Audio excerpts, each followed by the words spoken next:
सुंदर महिला आश्चर्यचकित हुई, लेकिन वह तुरंत शांत हो गई और ठंडे स्वर में बोली, आपकी मृत्यु निकट होने पर भी आप मुस्कुरा सकते हैं।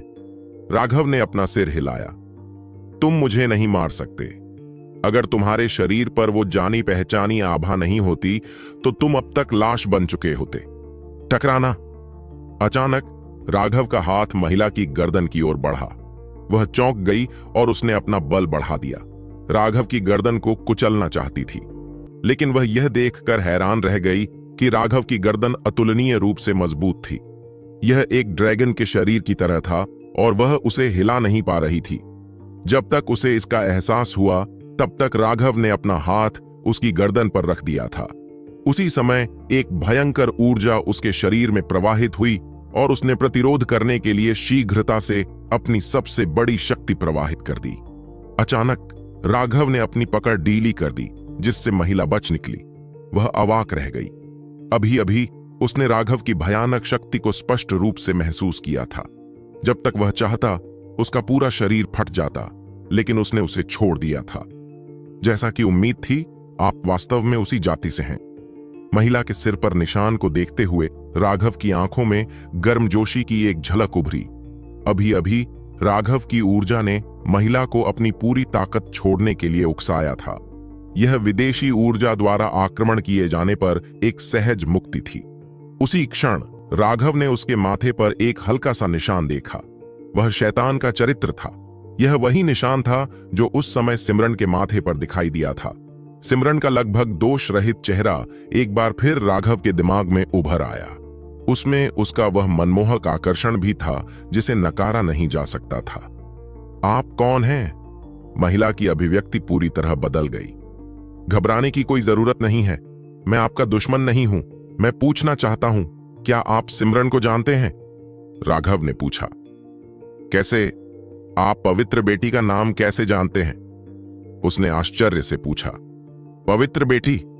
किसी व्यक्ति की हैसियत को इस तरह की उपाधि देकर लापरवाही से बढ़ाना ठीक नहीं है। मेरी नजर में वह सिर्फ एक लड़की थी जिसे युद्ध का कोई अनुभव नहीं था। राघव ने हंसते हुए कहा। क्या यह हो सकता है? आप राघव हैं, लेकिन पवित्र बेटी ने राघव की छवियां जारी की और वह आपकी तरह नहीं दिखता। महिला ने सतर्कता से अपना सिर हिलाया। तुम मुझे जानते हो? राघव थोड़ा हैरान हुआ। एक पल के लिए झिझकते हुए उसने धीरे से अपना हाथ अपने चेहरे पर फेरा और अपने मूल अनुभव पर लौट आया। अब कैसा है? महिला की आंखें ऊपर उठ गईं और वह अचानक खुशी से चिल्लाई। तुम राघव हो। तुम सच में राघव हो। पहले के बारे में मुझे माफ करें। यह ठीक है। सच में जैसे ही तुम अंदर आई मैंने तुम्हारी स्थिति पहचान ली। राघव मुस्कुराया। यह कैसे संभव है? मैंने यहां आने के लिए लंबे समय से योजना बनाई थी और मैंने कोई सुराग नहीं छोड़ा। उसने कहा। मुझे जो पता था उसका उससे कोई लेना देना नहीं था। पहली बात तो यह है कि मुझे तुमसे जो एहसास होता है वह सिमरन जैसा ही है, लेकिन सिर्फ इतना ही मेरे लिए यकीन करने के लिए काफी नहीं था। मुझे यकीन होने की वजह तुम्हारी गर्दन पर पड़ा वह पेंडेंट है। राघव ने उसके पेंडेंट की ओर इशारा किया। इस पेंडेंट के अंदर एक शैतानी कोर बंद होना चाहिए। उस समय सिमरन और मेरे पास उनमें से इतने सारे थे कि मैं पहले से ही उनकी आभा से पूरी तरह परिचित हूं। इसलिए उन दो बिंदुओं से मुझे पता था कि आप उसी जाति से हैं। मैं बहुत उत्सुक हूं। यदि आपको पूरी दुनिया खलनायक के रूप में देखती है तो आप यहां क्यों दिखाई देंगे? महिला के चेहरे पर अचानक एक असहाय भाव उभर आया और वह वास्तव में घुटनों के बल बैठकर विनती करने लगी। राघव, कृपया पवित्र बेटी की मदद करें। राघव ने जल्दी से उसे ऊपर खींच लिया। सिमरन के साथ क्या हुआ? पवित्र बेटी को स्वर्गीय शैतान हृदय ग्रैंड तकनीक की साधना करते समय एक प्रतिक्रिया मिली। उसकी आत्मा क्षतिग्रस्त हो गई थी। उसे एक कीमती दवा की जरूरत है जिसे स्वर्गीय नेदरवर्ल्ड सोल रिप्लेनिशमेंट रूट के नाम से जाना जाता है, लेकिन हमारी गगनचुंबी दुनिया में वह दवा नहीं है। इसके अलावा बाहरी दुनिया में भी इस तरह की दवा लगभग विलुप्त हो गई है। पवित्र बेटी की स्थिति कुछ ऐसी है जिसके बारे में पूरी जाति असहाय है। हम वह अचानक रुक गई। यह राघव था जिसने आगे कहा, आप सभी को दुनिया के दुश्मन के रूप में देखा जाता है और आप स्वतंत्र रूप से चलने में असमर्थ हैं। आप सार्वजनिक रूप से इसकी खोज करने की हिम्मत नहीं करते हैं। जैसे जैसे राघव की साधना का आधार बढ़ता गया, वह धीरे धीरे कुछ प्राचीन ग्रंथों के संपर्क में आने में कामयाब हो गया। ऐसा कहा जाता था कि इस दुनिया में एक बेहद शक्तिशाली जाति थी जिसे मूल शैतान जाति कहा जाता था। वे शैतानों का एक समूह थे जो पूरी दुनिया को उलट पुलट कर देना चाहते थे और सभी जीवों को खत्म कर देना चाहते थे। लेकिन प्राचीन काल में उन्हें विशेषज्ञों ने हरा दिया और लगभग खत्म कर दिया। हालांकि कुछ अवशेष इस दुनिया की दरारों में रहते रहे। उन्हें पूरी दुनिया का दुश्मन माना जाता था। जब उसने यह पढ़ा तो राघव ने घृणा से नाक भौं सिकोड़ी। दुनिया को पलटने का इरादा, अगर वे सफल हो जाते तो यह सबसे अच्छा होता। उसे यह बेवकूफ दुनिया जरा भी पसंद नहीं थी। इसलिए यह जानने के बाद भी कि सिमरन शैतान जाति से आती है, उसके प्रति उसकी भावनाएं थोड़ी सी भी नहीं बदली थीं। वह उसकी जाति के प्रति अधिक अनुकूल महसूस करता था। महिला को यह देखकर राहत मिली कि राघव मूल शैतान जाति के बारे में जानने के बावजूद भी मदद करने जा रहा था। बस इतना ही नहीं, हमारी मूल शैतान जाति इस दुनिया द्वारा शापित है। यहां हम स्वर्गीय क्लेश द्वारा नष्ट कर दिए जाएंगे। अगर हम यहां आना चाहते हैं तो हमें शैतानी कोर का उपयोग करना होगा और उन्हें विशेष पेंडेंट में परिष्कृत करना होगा जो हमारी आभा को स्वर्गीय दांव से छिपा सकते हैं। पिछली बार पवित्र बेटी चुपके से अनुभव प्राप्त करने के लिए चली गई थी और वह उन हजारों कोर को वापस ले आई। इन कोर के साथ हमारी मूल शैतान जाति इस दुनिया में प्रवेश कर सकती है और जब तक हम अपनी पूरी ताकत नहीं दिखाते हैं, जो हमारे माथे पर निशान को प्रकट करेगा, लोग हमें पहचान नहीं पाएंगे। इस बार हम में से कई को स्वर्ग नेदर वर्ल्ड आत्मा पुनः पूर्ति रूट की खोज करने के लिए भेजा गया है, लेकिन शैतान कोर केवल जियांटियन विशेषज्ञों और नीचे के आभा को छिपा सकते हैं। यह समुद्र विस्तार विशेषज्ञों को प्रभावित नहीं करता है। उन मजबूत विशेषज्ञों के समर्थन के बिना हम ऐसी दवा को बलपूर्वक नहीं ले सकते। इसलिए मैंने एक योजना बनाई, यहां मूल महिला से छुटकारा पाना और उसकी जगह लेना। मैंने उसका होने का नाटक किया। उम्मीद है कि मैं 3 महान परिवारों के कनिष्ठ गुरुओं में से एक को वश में कर सकता हूं और स्वर्ग पाताल आत्मा पुनः पूर्ति जड़ प्राप्त कर सकता हूं। उसका चेहरा अचानक बदलने लगा। वह हिली नहीं, बल्कि एक बिल्कुल अलग व्यक्ति में बदल गई जो पहले से भी ज्यादा खूबसूरत और गतिशील था। यह हमारी जाति का जन्मजात कौशल है। हम अपनी इच्छानुसार अपना रूप बदल सकते हैं, उसने राघव को चौंकाते हुए समझाया। क्या तुम्हारी शैतान जाति की सभी महिलाएं इतनी सुंदर हैं? राघव ने पूछा।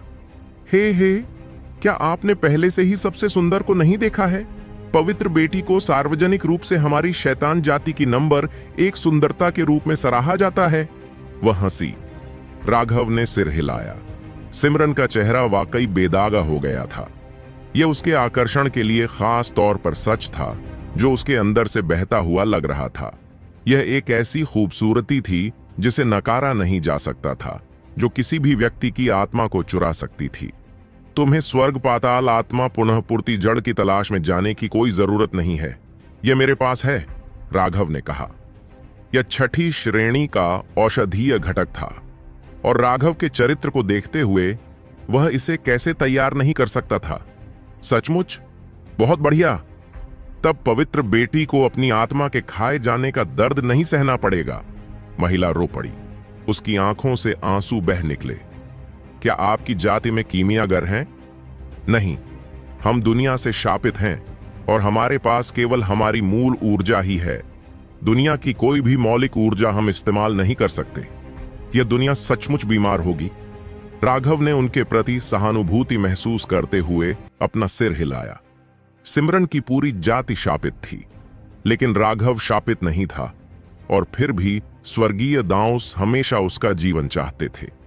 यदि स्वर्ग पाताल आत्मा पुनः पूर्ति जड़ का सेवन अकेले किया जाता है तो इसका उतना प्रभाव नहीं होता है और यह बहुत धीरे धीरे कार्य करता है। मैं आपके लिए कुछ औषधीय गोलियां परिष्कृत करूंगा ताकि आप सिमरन को ठीक करने के लिए वापस ला सकें। इसके अलावा यदि आप मुझ पर भरोसा करते हैं तो मुझे आपके शरीर की जांच करने दें, राघव ने कहा। वह शर्मा गई, लेकिन उसने सिर हिला दिया। बेशक, मुझे वरिष्ठ प्रशिक्षु भाई राघव पर भरोसा है। चारुदत्त आपके निर्देशों को सुनेगा। अरे रुको, मुझे परीक्षा के लिए तुम्हारे कपड़े उतारने की जरूरत नहीं है। बस एक पल के लिए मेरे आध्यात्मिक युवान को अपने शरीर में प्रवाहित होने दो। राघव ने जल्दी से अपना हाथ हिलाया। उसने अपना हाथ उसकी पीठ पर रखा। उसका आध्यात्मिक युवान उसके अंदर प्रवाहित हुआ। उसे शैतान जाति की साधना पद्धति के बारे में और अधिक सीखना था, ताकि वह सिमरन की बेहतर मदद कर सके। जब उसने उसके शरीर की जांच की तो राघव यह देखकर हैरान रह गया कि चारुदत्त के डेंटियन में एक अजीब ऊर्जा थी। यह एक ऐसी ऊर्जा थी जिसे राघव ने पहले कभी नहीं देखा था। यह आध्यात्मिक क्यूई नहीं था और यह आध्यात्मिक युवान नहीं था। यह इस दुनिया की किसी भी अन्य ऊर्जा से पूरी तरह से अलग था। यह हमारी मूल ऊर्जा है। यह उस ऊर्जा से पूरी तरह अलग है जिसे आप विकसित करते हैं, चारुदत्त ने समझाया। राघव ने सिर हिलाया और उसके शरीर की संरचना को देखते हुए उसे उसके आध्यात्मिक उतार चढ़ाव की एक बुनियादी समझ मिली। उस मूल ऊर्जा के अलग होने के अलावा बाकी सब कुछ एक इंसान के समान था। औषधीय गोली खाने में कोई समस्या नहीं होगी। आपको अगले कुछ दिनों तक आराम करना चाहिए और अपना ख्याल रखना चाहिए। मैं स्वर्गीय सितारा आत्मा पुनः पूर्ति गोली को परिष्कृत करने के लिए कुछ सामग्री जोड़ूंगा और सिमरन को लाने के लिए आपके लिए कुछ अन्य गोलियां भी परिष्कृत करूंगा। इतना कहकर राघव सीधे फैंक परिवार के पास लौट आया। एक निजी कमरे में प्रवेश करते हुए उसने दरवाजा बंद कर दिया और जल्दी से स्वर्गीय सितारा आत्मा पुनः पूर्ति गोली के लिए सामग्री निकाल ली।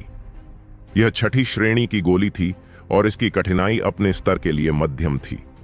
वर्तमान राघव के लिए इसे परिष्कृत करना अभी भी थोड़ा मुश्किल था, लेकिन यह ठीक था।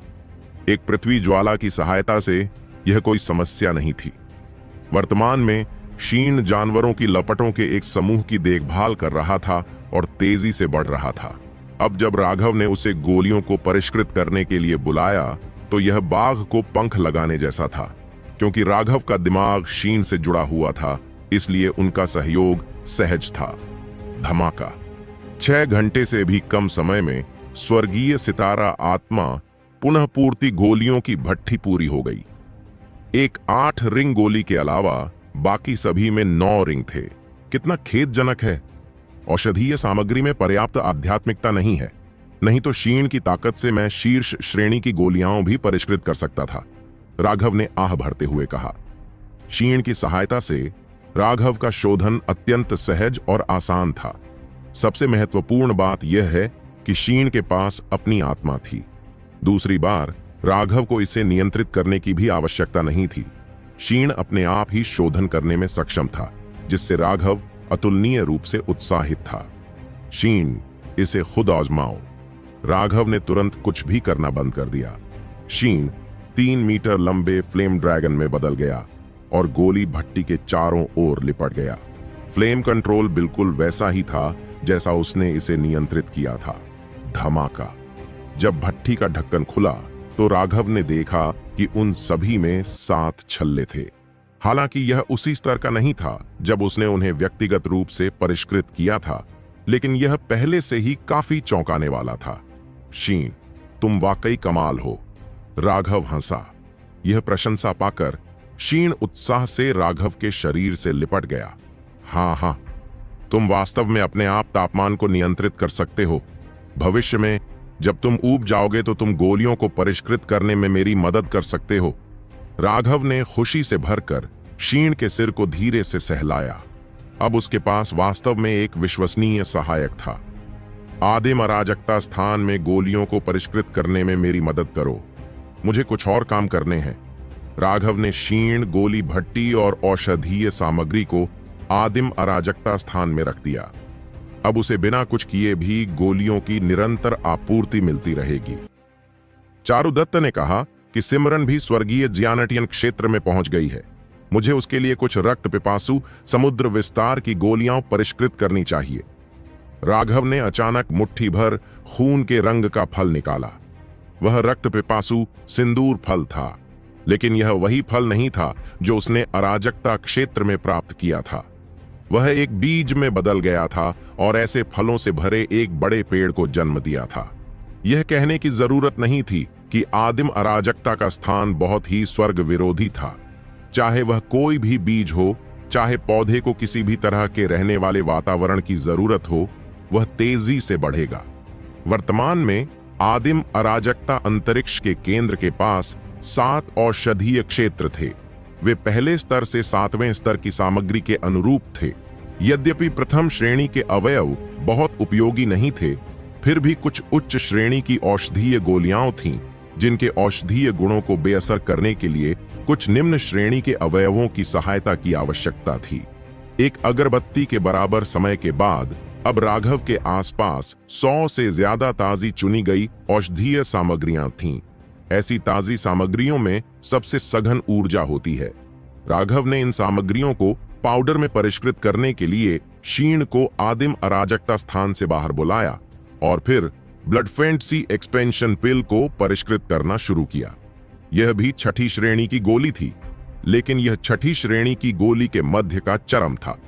यह बेहद मुश्किल था। राघव की क्षमताओं के बावजूद वह अपने पहले प्रयास में शोधन के अंतिम क्षणों में विफल हो गया, लेकिन वह निराश नहीं हुआ। उसके पास जितनी सामग्री की जरूरत थी उतनी ही थी। बिना रुके उसने फिर से कोशिश की। यह आत्मविश्वास था जो एक पेशेवर होने के साथ आता है। दूसरी बार वह सफल तो हुआ, लेकिन यह आदर्श नहीं था। 9 गोलियों में से 2 बेकार थीं, 3 में कोई छल्ला नहीं था और शेष 4 में से सबसे अच्छी गोली में केवल 3 छल्ले थे। यह वास्तव में मध्य 6ठी श्रेणी की गोलियों के शिखर पर होने के योग्य है। कठिनाई का यह स्तर वास्तव में असामान्य है। राघव ने अपने शोधन का अभ्यास जारी रखने से पहले कहा। 7 प्रयासों के बाद उसने आखिरकार एक 9 ring heavenly star soul replenishment pill को परिष्कृत किया। यह 9 रिंग वाली गोली सिमरन के लिए थी और अन्य 50 कुछ गोलियां दूसरों के लिए चारुदत्त को दी जाएंगी। जहां तक उसके अपने लोगों का सवाल है तो कोई जल्दी नहीं थी। राघव की आध्यात्मिक शक्ति उसके साधना आधार के साथ बढ़ती गई और उसकी आध्यात्मिक शक्ति जितनी मजबूत होती उतनी ही उच्च गुणवत्ता वाली गोलियां वह परिष्कृत कर सकता था। इसके अलावा ड्रैगनाब्लड लीजन अभी भी प्रारंभिक जियानटियन क्षेत्र में था और समुद्री विस्तार क्षेत्र पर हमला करने से पहले अभी भी काफी समय था। साफ सफाई करने के बाद राघव कमरे से बाहर निकल गया। तभी उसे एहसास हुआ कि उसने 2 दिन गोलियों को परिष्कृत करने में बिताए हैं। तीसरे दिन दोपहर हो चुकी थी। वह जल्दी से आनंद गृह की ओर भागा, लेकिन वह अब भी अपने घर से बाहर निकला ही था कि उसने उदास चेहरे वाले आर्यवीर और प्रतीक को देखा। आर्यवीर ने कहा, राघव, कुछ हुआ है? क्या हुआ? 3 दिन पहले हमने आपको उनकी सबसे सुंदर महिला से मिलवाया था, लेकिन परिणाम स्वरूप एक भ्रष्ट स्वर्गीय व्यक्ति ने आज उसे अपने साथ ड्रिंक पर चलने के लिए कहा। हालांकि उसने मना कर दिया। उन कमीनों ने वास्तव में उसे जबरन छीन लिया। उन्होंने यहां तक कहा कि यदि आप, राघव, अपनी महिला को चाहते हैं तो आपको शहर के पश्चिम की ओर यात्रा करनी होगी। प्रतीक ने दांत पीसते हुए कहा। जब उन्हें यह खबर मिली तो वे तुरंत ही आनंद भवन की ओर दौड़ पड़े, लेकिन तब तक बहुत देर हो चुकी थी। उन्हें उस महिला की परवाह नहीं थी, लेकिन उसके राघव के साथ संबंध थे और इसलिए वह राघव की महिला मानी जा सकती थी। अगर वह स्वेच्छा से उनके साथ गई होती तो वे कुछ नहीं कहते, लेकिन उसे जबरन ले जाना राघव के चेहरे पर तमाचा था।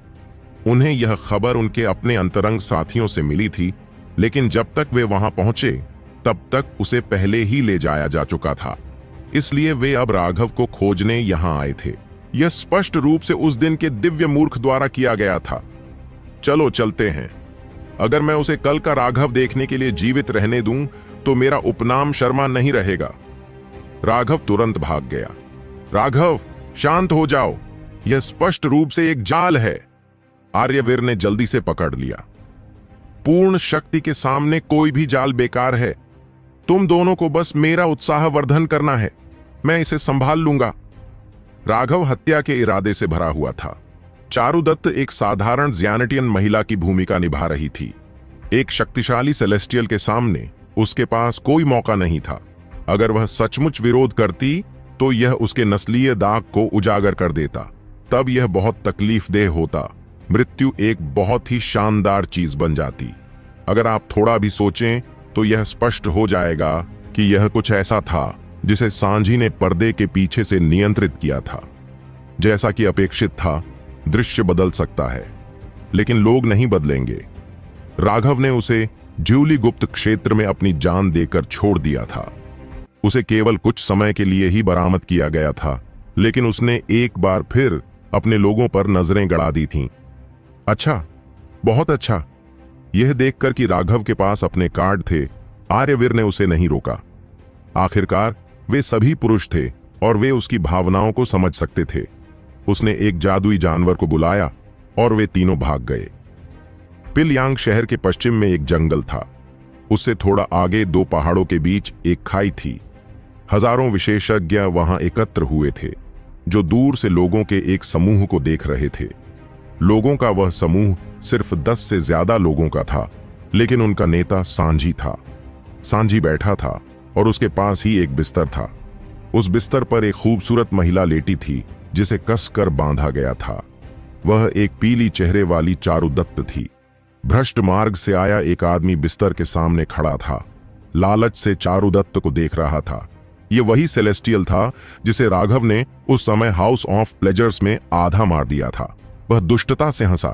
राघव की औरत? हे, उस कम उम्र के बदमाश की औरतों के साथ ऐसी किस्मत है। आज मैं सबके सामने उसकी औरत के साथ खेलूंगा। हा हा। अचानक आसमान में अंधेरा छा गया और एक विशाल उड़ता हुआ जादुई जानवर आसमान में दिखाई दिया। उसी समय एक ठंडी आवाज गूंजी, तुमने मेरी राघव की औरत पर नजर रखने की हिम्मत की? अच्छा, थोड़ी देर में मैं देखना चाहता हूं कि तुम्हारी हिम्मत कितनी बड़ी है। राघव जादुई जानवर से कूद गया। यह देखकर कि चारुदत्त बिस्तर से बंधी हुई थी, उसका खून खौलने लगा। उनके आगमन से दूर बैठे दर्शकों में चीख पुकार मच गई। हाउस ऑफ प्लेजर से चारुदत्त का अपहरण करने से इतना हंगामा हुआ कि बहुत से लोगों को इसकी जानकारी हो गई। वे सभी जानते थे कि यह मामला इतना आसान नहीं था। सांझी राघव को देखकर ठंडी मुस्कान के साथ मुस्कुराया।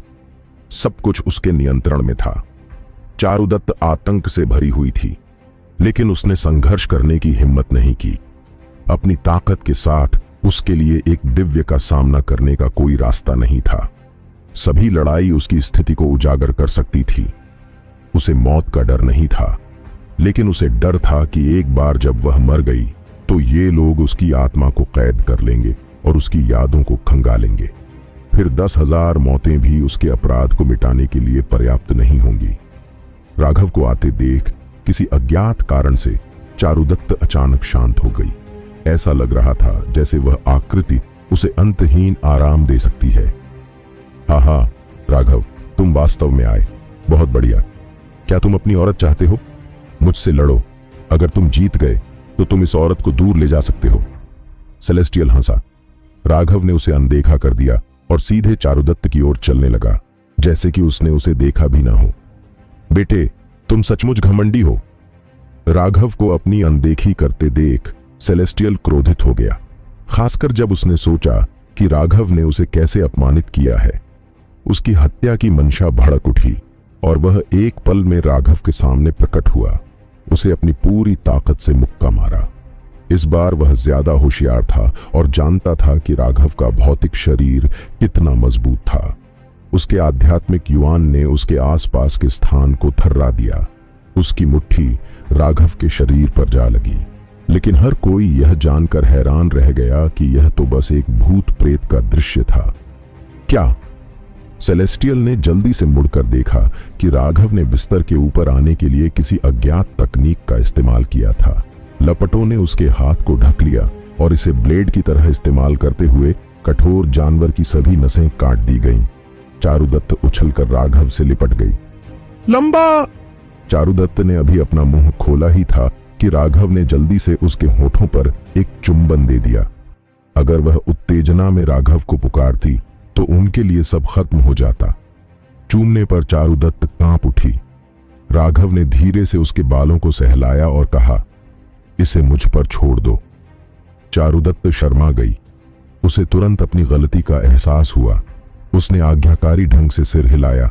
जब राघव ने उसे बिस्तर से नीचे खींच लिया तब भी सेलेस्टियल की ओर नहीं देखा। वह ऐसे चला गया जैसे कि वह आदमी मौजूद ही न हो। मरो!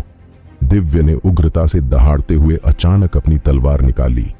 एक बेहद ठंडी तलवार क्यूई ने राघव पर वार किया। यह हमला हत्या के इरादे से भरा था और इसने राघव को बंद कर दिया ताकि वह चकमा न दे सके। इस हमले का लक्ष्य राघव के साथ साथ चारुदत्त को भी मारना था। राघव ने ठंडी मुस्कान दी। उसके हाथ में एक ज्वाला भाला दिखाई दिया। धमाका!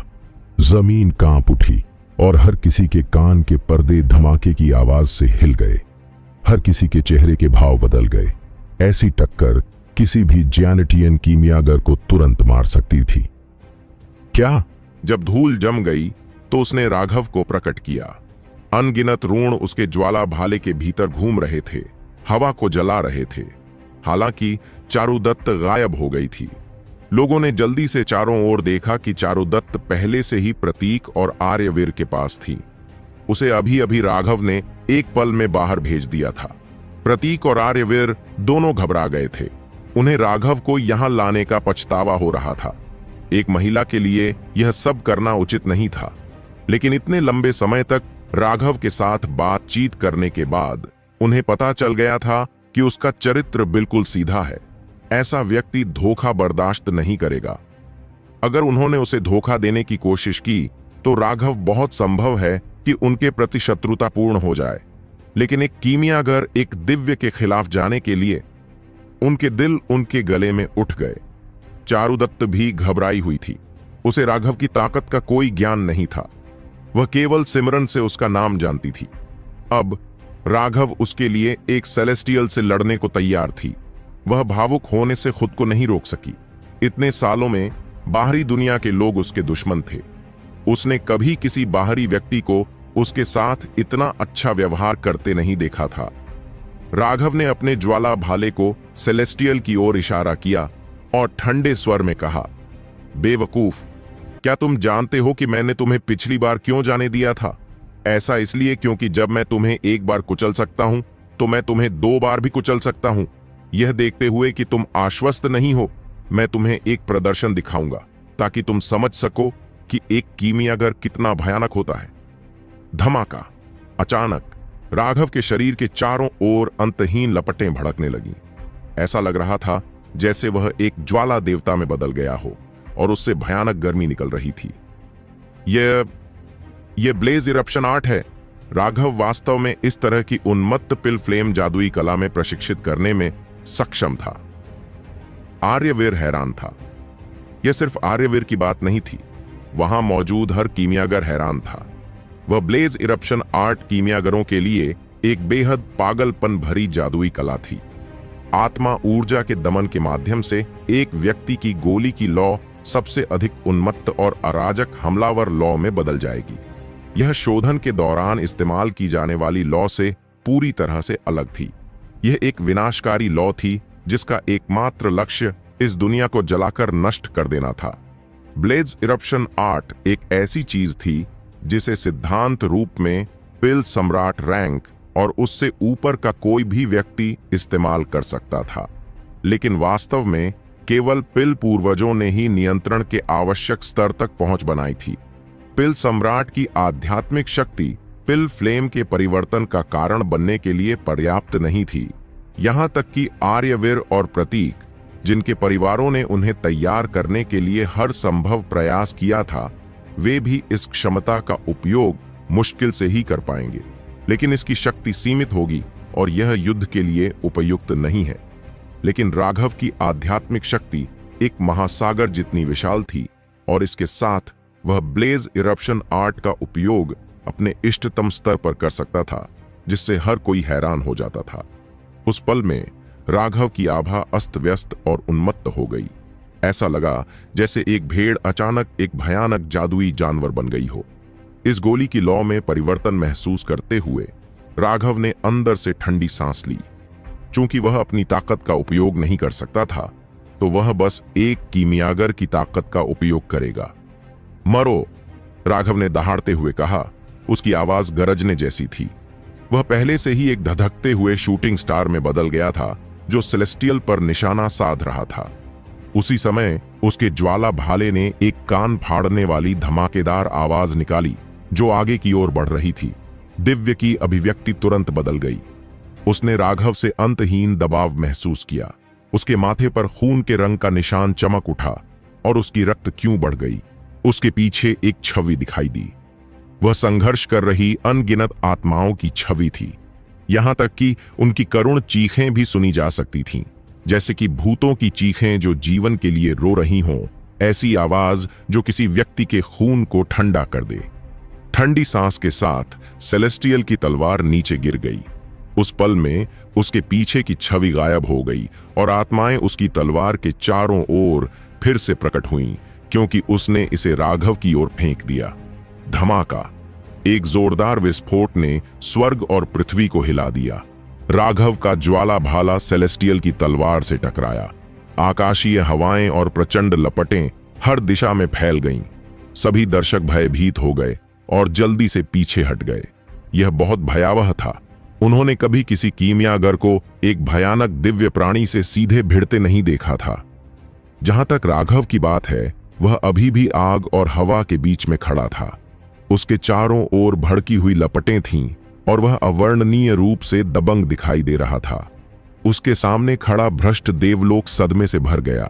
ताकत के मामले में उसके सामने मौजूद इस कीमियागर ने वास्तव में उसे दबा दिया।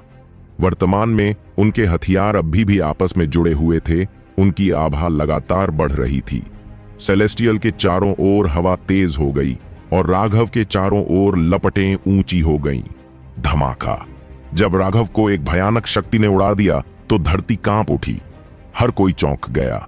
उन्होंने देखा कि सेलेस्टियल के चारों ओर रूणों का एक समुद्र दिखाई दिया था, जो स्वर्ग और पृथ्वी के साथ प्रतिध्वनि पैदा कर रहा था। उसे वास्तव में स्वर्गीय दाउस की पुकार को बुलाना पड़ा था। दूर बैठे दर्शक चौंक गए। स्वर्गीय दाउस का रोना सेलेस्टियल्स के लिए सबसे मजबूत तुरुप का पत्ता था। दूसरे शब्दों में, इस चाल का उपयोग करके उसने संकेत दिया कि उसके पास अपनी पूरी ताकत के बिना राघव को हराने का कोई आश्वासन नहीं था। अब तुम मर सकते हो। एक भयंकर गर्जना के साथ सेलेस्टियल के पीछे अनंत स्वर्गीय दांव रण बढ़े, जिससे दुनिया में अंधेरा छा गया। उसकी तलवार राघव की ओर बढ़ी। क्या हमें जाना चाहिए? राघव शायद इसे रोक नहीं पाएगा, प्रतीक ने कहा। अब जबकि स्वर्गीय दाउस की पुकार भी प्रकट हो चुकी थी, इस लड़ाई को जारी रखने की कोई आवश्यकता नहीं थी। राघव ने पहले ही पर्याप्त शक्ति प्रदर्शित कर दी थी। आखिरकार वह एक कीमियागर था, कोई मार्शल आर्टिस्ट नहीं। उसने जो शक्ति प्रदर्शित की थी वह पहले से ही काफी चौंकाने वाली थी। अगर ऐसा ही चलता रहा तो उसकी हार निश्चित थी। अगर वे दोनों उससे हाथ मिला लें तो हालांकि वे किसी दिव्य को हरा नहीं पाएंगे, लेकिन कम से कम इससे उसे उन्हें घायल करने का डर तो रहेगा। चलो बस देखते हैं। इस राक्षस राघव के अपने तरीके हैं। हमें बस तैयार रहना है अगर वह इसे संभाल नहीं पाता है, आर्यवीर ने कहा। धमाका! सेलेस्टियल की तलवार नीचे गिर गई। राघव चकमा देते हुए एक तरफ भाग गया। परिणाम स्वरूप जमीन में एक बहुत बड़ी खाई खोद दी गई। यह कितने मील तक फैली थी इसका पता नहीं चल पाया। राघव युद्ध के इरादे से भर गया। उसने सुना था कि कीमियागरों में लड़ने की असीम क्षमता होती है। वह देखना चाहता था कि एक कीमियागर कितना शक्तिशाली हो सकता है। अचानक हवा में एक छटकने वाली आवाज गूंजी। राघव के चारों ओर की लपटें पहले केवल 3 मीटर ऊंची थीं, लेकिन अब वे तुरंत उस आकार से 10 गुना बड़ी हो गईं, और यहां तक कि उसके आसपास का स्थान भी जलता हुआ प्रतीत हुआ। क्या? आर्यवीर, प्रतीक और यहां तक कि दूर बैठे सांझी सभी चौंक कर चिल्ला उठे। राघव अंतहीन लपटों में डूबा हुआ था। अनगिनत ऋण उसके चारों ओर घूम रहे थे और एक भयानक दबाव फूट पड़ा, जिसने उनकी आत्माओं को कांपने पर मजबूर कर दिया। जैसे ही वे ऋण घूम रहे थे, मंत्रोच्चार हवा में भर गया। भीड़ में शंखवाकार टोपी पहने एक बूढ़ा आदमी खड़ा था। राघव के इर्द गिर्द उन ऋणों को देखकर उसकी आंखों में हैरानी की झलक दिखाई दी। लेकिन फिर वह मुस्कुराया। दिलचस्प है, पूर्वी बंजर भूमि की मेरी यात्रा व्यर्थ नहीं गई। यह निर्वाण शास्त्र है, आप इसका उपयोग कैसे कर सकते हैं? सांझी ने दहाड़ते हुए कहा। निर्वाण शास्त्र एक ऐसी तकनीक थी जिसका पिल टॉवर में कोई उत्तराधिकारी नहीं था। इसमें पिल फ्लेम के अत्यंत गहन रहस्य शामिल थे और अब तक पूरे पिल टॉवर में कोई भी इसे समझ नहीं पाया था। निर्वाण शास्त्र जरूरी नहीं कि पिल टॉवर में एक गुप्त तकनीक थी। कोई भी शिष्य जो पिल सम्राट रैंक तक पहुंच गया था उसे पढ़ने में सक्षम था, लेकिन पिल टॉवर के पूरे इतिहास में बहुत कम लोग ही इसे समझ पाए हैं। पिछले 3000 सालों में कोई भी ऐसा नहीं कर पाया था। हालांकि यह कुछ ऐसा था जिसे वर्तमान में कोई नहीं समझता था, फिर भी यह पिल टॉवर की उच्चतम कोर तकनीकों में से एक था। निर्वाण शास्त्र का नाम कुछ ऐसा था जिसे हर कोई जानता था। इस तकनीक में कोई आरेख नहीं था, कोई वर्ण नहीं था और इसे समझाने के लिए कोई एनोटेशन नहीं था। इस तकनीक में लिखी गई एकमात्र चीज कुछ अजीब ऋण थे। जहां तक राघव के इर्द गिर्द घूमने वाले ऋणों की बात है, वे वास्तव में निर्वाण शास्त्र के ऋण थे, इसलिए सभी ने इसे पहचान लिया। राघव ने निर्वाण शास्त्र को समझ लिया, यह तो राक्षसी है। आर्यवीर और प्रतीक को लगा कि उनके जीवन का सारा सदमा राघव पर खर्च हो गया है। अब कोई सदमा नहीं बचा था। निर्वाण शास्त्र को अंतहीन शक्तिशाली कहा जाता है। यह अज्ञात है कि यह स्वर्गीय दाउस की पुकार का विरोध कर सकता है या नहीं, प्रतीक ने कहा। धमाका। दर्शकों के बोलते ही लड़ाके आपस में भिड़ गए। राघव के निर्वाण शास्त्र और भ्रष्ट सेलेस्टियल के स्वर्गीय दाउस के रोने में टकराव हुआ। स्वर्गीय दाउस की अभिव्यक्ति उग्र हो गई और ज्वाला के साथ टकरा गई। ये दोनों समुद्र एक दूसरे पर लगातार टूट रहे थे। सबके हाव भाव बदल रहे थे। शक्ति का यह स्तर उनकी कल्पना से भी परे था। धमाका। अंतिम तीव्र टक्कर के साथ दो ऋणिक समुद्र अलग हो गए। राघव और सेलेस्टियल सैकड़ों मीटर पीछे गिर गए। इस आदान प्रदान में उनमें से किसी ने भी कोई लाभ नहीं उठाया था। निर्वाण शास्त्र बहुत शक्तिशाली है। यह वास्तव में स्वर्गीय दाउस की पुकार का प्रतिरोध करने में सक्षम है।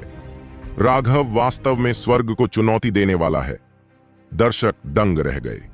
यह उनका पहला मौका था जब उन्होंने किसी ऐसे व्यक्ति को देखा जो स्वर्गीय दाउस की दिव्य पुकार का विरोध करने में सक्षम था। यह राघव उस महान राघव की तरह ही है। वह स्पष्ट रूप से दिव्य नहीं है, लेकिन फिर भी वह दिव्यों को दबाने में सक्षम है, किसी ने कहा। सांझी वास्तव में बदकिस्मत है। मैंने सुना है कि पिछली बार जब उसने राघव को निशाना बनाने की कोशिश की थी तो राघव ने उसकी आधी जान ले ली थी। अगर हुओ परिवार ने अपनी संपत्ति नहीं निकाली होती तो वह पहले ही मर चुका होता। अब वह पिल सम्राट प्रतियोगिता के प्रथम स्थान के लिए लड़ रहा है और यह राघव प्रकट होता है। क्या ऐसा हो सकता है कि हुओ परिवार को शर्मा उपनाम वाले लोगों द्वारा नियंत्रित किया जाना तय है? किसी ने आह भरी। सांझी अंततः खुद को रोक नहीं सका और चिल्लाया, राघव, आप पिल टॉवर के शिष्य नहीं हैं, लेकिन आपने वास्तव में पिल टॉवर की दिव्य तकनीक को गुप्त रूप से सीखने का साहस किया है। आर्यवीर ने बीच में टोकते हुए कहा, आप गलत हैं। पहले दिन जब राघव मुझसे मिले तो उन्होंने पिल टॉवर में शामिल होने का वादा किया था।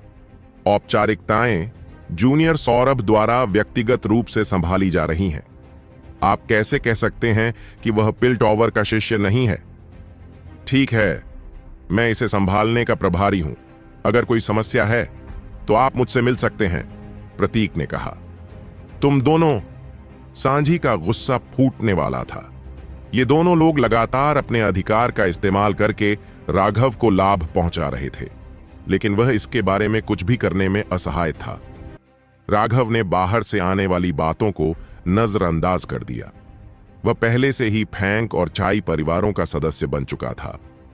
चाहे कुछ भी हो जाए, दोनों परिवार उसकी रक्षा करेंगे। उसे कुछ भी छिपाने की जरूरत नहीं थी। हालांकि यह वास्तव में उत्सुक था। जब उसने निर्वाण शास्त्र देखा था तो राघव चौंक गया था। शास्त्र में ऋण ने उसे बहुत परिचित एहसास दिया। एक नजर में ही उन ऋणों में निहित गहराई उसके मन में उतर गई और उसने तुरंत उसे समझ लिया। राघव को निर्वाण शास्त्र सीखने में बस कुछ ही सांसें लगी थीं। उसे ऐसा भी लगा कि उसने पहले भी यह तकनीक सीखी थी, लेकिन अब वह इसे भूल गया है। अब जब उसने तकनीक का प्रदर्शन किया तो उसके अंदर अपनेपन की भावना और बढ़ गई। राघव को संदेह था कि निर्वाण शास्त्र का संबंध पिल गॉड की यादों से है, लेकिन अब इस बारे में सोचने का समय नहीं था। यह तथ्य कि निर्वाण ग्रंथ स्वर्गीय दाओस की पुकार के दमन का विरोध कर सकता है, राघव को अतुलनीय रूप से प्रसन्न कर रहा था। इससे पहले उसे हमेशा यह चिंता रहती थी कि दिव्य अंगूठी के बिना वह दिव्य से नहीं लड़ पाएगा, लेकिन अब उसे यह चिंता नहीं थी। एक ठंडी चीख के साथ उसने अपना ज्वाला भाला उठाया और आग की लपटों से निकलकर एक फीनिक्स की तरह वह दिव्य की ओर बढ़ा। स्वर्गीय को बहुत धक्का लगा। उसने कभी सपने में भी नहीं सोचा था कि स्वर्गीय दाओस की पुकार, जो कभी उसे निराश नहीं करती थी, वास्तव में दबा दी जाएगी। राघव को उस पर जानलेवा हमले के इरादे से हमला करते देख उसके दिल में डर समा गया। उसने झट से राघव पर तलवार से वार कर दिया। उनके अंतहीन रण एक बार फिर टकराए। उनके हर एक आदान प्रदान से धरती हिल गई। इस अराजक शक्ति ने सभी को कांपने पर मजबूर कर दिया। मैं अब इसकी आदी हो चुकी हूं। दोनों के बीच 1 घंटे तक लड़ाई चलती रही। फिर राघव को लगा कि अब बहुत हो गया। दोनों हाथों से ज्वाला भाला पकड़कर उसने अचानक अपनी पूरी ताकत से हमला कर दिया। कीमिया के मामले में राघव बेजोड़ हो सकता है, लेकिन वह अभी भी अपनी पिल फ्लेम से लड़ने में नौसिखिया था। उसे अपनी पिल फ्लेम पर अपने नियंत्रण पर भरोसा हो सकता है, लेकिन जादुई कलाएं बेहद गहन थीं। पिल गॉड की यादों की सहायता के बावजूद राघव को अभी भी इसकी आदत डालने के लिए कुछ समय की आवश्यकता थी। यह बात विशेष रूप से तब सच थी जब ज्वाला हथियारों का उपयोग करने की बात आई। उनका अपना कोई वजन नहीं था, लेकिन अपनी आध्यात्मिक शक्ति के माध्यम से वह हथियार के भीतर रूनिक ऊर्जा को समायोजित कर सकता था। वह अपने हथियार को पंख जितना हल्का या पहाड़ जितना भारी बना सकता था। इस पूरे समय राघव सिर्फ अभ्यास कर रहा था और यह पता लगा रहा था कि इस तरह के हथियार का अपने फायदे के लिए कैसे इस्तेमाल किया जाए। हालांकि लड़ाई बहुत तीखी लग रही थी, लेकिन उसने कोई भी असली मारक वार नहीं किया था। अब वह उससे निपट चुका था। धमाका! एक विस्फोटक ध्वनि के साथ एक विशाल गड्ढा जमीन में उड़ गया और अंतहीन लहरें बाहर निकलीं। सेलेस्टियल को इस बात का बिल्कुल भी अंदाजा नहीं था कि राघव ने अभी भी इतना कुछ दबा रखा है। अचानक पकड़े जाने पर उसके दोनों हाथ टूट गए और उसे खून की उल्टी होने लगी। शारीरिक शक्ति के मामले में वह राघव की बराबरी नहीं कर सकता था। स्वर्गीय दाव, ठीक हो जाओ। स्वर्गीय ने जल्दी से ठीक होने की कोशिश की। मेरे पास तुम्हारे ठीक होने का समय नहीं है, बस मर जाओ। उसकी चोट का फायदा उठाते हुए राघव का ज्वाला भाला एक बार फिर आगे बढ़ा। यह सेलेस्टियल के शरीर में घुस गया, जिससे हवा खून से भर गई। स्वर्गीय दांव रून अब भी बिखरना शुरू ही हुए थे कि राघव का ज्वाला भाला एक गोले में बदल गया, जो हवा में फट गया और उन रूणों को विघटित कर दिया। पूरी भीड़ में मौत जैसा सन्नाटा छा गया। उसके लंबे बाल हवा में लहरा रहे थे और उसके चारों ओर लगातार लपटें जल रही थीं। राघव बिल्कुल एक ज्वाला देवता की तरह लग रहा था। जिस क्षण राघव ने उन स्वर्गीय दांव रूणों को नष्ट किया, ऐसा लगा जैसे समय धीमा हो गया हो। व्यक्तिगत रूप से एक सेलेस्टियल को राघव द्वारा मारे जाते हुए देखकर सभी लोग पूरी तरह से स्तब्ध रह गए। एक सेलेस्टियल उनके सामने से ऐसे ही गायब हो गया था। राघव के हाथ में एक नया ज्वाला भाला दिखाई दिया और उसने इसे सांझी पर तान दिया। घृणित बदमाश, क्या तुम लड़ने की हिम्मत करोगे? क्या तुम लड़ने की हिम्मत रखते हो? क्या तुम लड़ने की हिम्मत रखते हो? राघव की चीख शांत पहाड़ी घाटी में गूंज उठी। उस आवाज ने सभी को कांपने पर मजबूर कर दिया। वे राघव की बेजोड़ ताकत के आगे पूरी तरह से दब गए थे। सेलेस्टियल को मारने से बची हुई आभा अभी भी राघव पर मौजूद थी। उसकी शक्तिशाली इच्छा शक्ति ने स्वर्ग और पृथ्वी को कांपने पर मजबूर कर दिया। इससे ऐसा हुआ कि कोई भी उसके खिलाफ लड़ने की इच्छा नहीं बना सका। अपने भाले को थामे अपनी आभा से बाहर निकलते हुए राघव ने सभी को अवाक कर दिया। सांझी की अभिव्यक्ति काली पड़ गई, जबकि उसके बगल में दूसरा भ्रष्ट स्वर्गीय अंदर से कांप रहा था। वह वास्तव में राघव से लड़ने से बहुत डरता था। भीड़ में छिपा बुजुर्ग मुस्कुराया और फिर चुपचाप गायब हो गया। चारुदत्त खुशी से भर गया। राघव ने लोगों को बेहद भरोसेमंद एहसास दिलाया, जैसे कि उससे संभालने के लिए कुछ भी दिया जा सकता है। हम जा रहे हैं। सांझी क्रोधित था, लेकिन फिर भी उसने अपने लोगों को वापस लाने का फैसला किया। शुरू से अंत तक उसने जो कुछ भी किया था वह सिर्फ खुद को शर्मिंदा कर रहा था। अब जब यह दिव्य प्राणी मारा जा चुका था, सांझी पहले ही अपना सारा सम्मान खो चुका था। सांझी, राघव अचानक उसके सामने प्रकट हुआ। मुझे पता है कि यह सब तुम्हारी गंदी छोटी सी योजना थी। मेरी औरत को छूने की हिम्मत करके तुम सच में मरना चाह रहे हो। मैं राघव, मेरे पास अपनी जिंदगी के अलावा कुछ नहीं है। अगर तुम राघव, क्या तुम मुझे धमकी दे रहे हो? सांझी गुस्से से बोला। तुम गलत हो। मैं कभी किसी को धमकाता नहीं। मैं कोई ऐसा व्यक्ति हूं जो काम करवाता है, कोई ऐसा व्यक्ति जो चाहता है करता है। अगर तुम असली मर्द हो तो अपनी योजनाओं के पीछे मत छिपो। मैंने सुना है कि तुमने एक बार राघव का सामना करने की हिम्मत की थी। क्या ऐसा हो सकता है कि राघव द्वारा अधमरा कर दिए जाने के बाद तुम्हारी हिम्मत कम हो गई हो और तुम अब लोगों का सामना करने की हिम्मत नहीं करते? राघव ने व्यंग्य किया। धमाका! सांझी की आभा अचानक फूट पड़ी। उसके पैरों के नीचे की जमीन कांप उठी। एक भयानक दबाव उठा, मानो सांझी के शरीर में एक प्राचीन जानवर जाग रहा हो। राघव का दिल कांप उठा। उसी क्षण उसे एक बेहद खतरनाक सनसनी महसूस हुई। सांझी के साथ निश्चित रूप से कुछ गड़बड़ थी। राघव जल्दी से कुछ कदम पीछे हट गया और खुद को तैयार किया। वो फांग, तुम बच्चे, तुम इतनी आसानी से कैसे क्रोधित हो जाते हो? अगर तुम चींटी के उकसावे पर भी क्रोधित हो जाते हो तो तुम भविष्य में कभी कुछ कैसे कर पाओगे? अचानक एक ठंडी चीख गूंजी और समुद्रसेन प्रकट हुआ। बच्चे को अपनी गलती का पता है, सांझी ने जल्दी से कहा। चलो चलें। तुम्हारी दुनिया यहीं तक सीमित नहीं रहेगी। यहां के विरोधी तुम्हारे लिए सिर्फ कदम रखने के पत्थर हैं। तुम्हारा लक्ष्य बहुत बड़ा आकाश है। समुद्रसेन ने राघव की तरफ देखा तक नहीं, वह उनके लोगों को ऐसे ही ले गया। सभी चौंक गए। समुद्रसेन वास्तव में बहुत पहले ही आ चुका था, लेकिन वह बस छिप कर देख रहा था। राघव भी चौंक गया। सांझी वह व्यक्ति था जिसके साथ राघव ज्यूली गुप्त क्षेत्र में एक बच्चे की तरह खेल सकता था, लेकिन अभी अभी उसे एक ठंडक महसूस हुई थी। यह एक ऐसा एहसास था जो 9 स्टार हेगेमॉन बॉडी आर्ट उसे तभी देता था जब उसकी जान को खतरा होता था। सांझी को आखिर क्या हुआ कि उसने मुझे इतना खतरनाक एहसास दिलाया? राघव ने आश्चर्य जताया। ऐसा लग रहा था कि वह थोड़ा लापरवाह हो गया था। सांझी पूरी तरह से बदल गया था, लेकिन ऐसा लग रहा था कि वह अपनी असली ताकत को उजागर नहीं करना चाहता था। राघव, तुम कमाल हो। तुम तो एक दिव्य प्राणी को भी मार सकते हो। इस समय आर्यवीर और प्रतीक भी वहां आ गए। वे प्रशंसा में राघव के सामने लगभग झुक गए। वास्तव में यह लगभग एक तरह की पूजा थी। उसकी कीमिया कौशल अविश्वसनीय थे और उसकी युद्ध क्षमताएं भी भयानक थीं। वह एक राक्षस था। कोई रास्ता नहीं था कि वह मानव हो।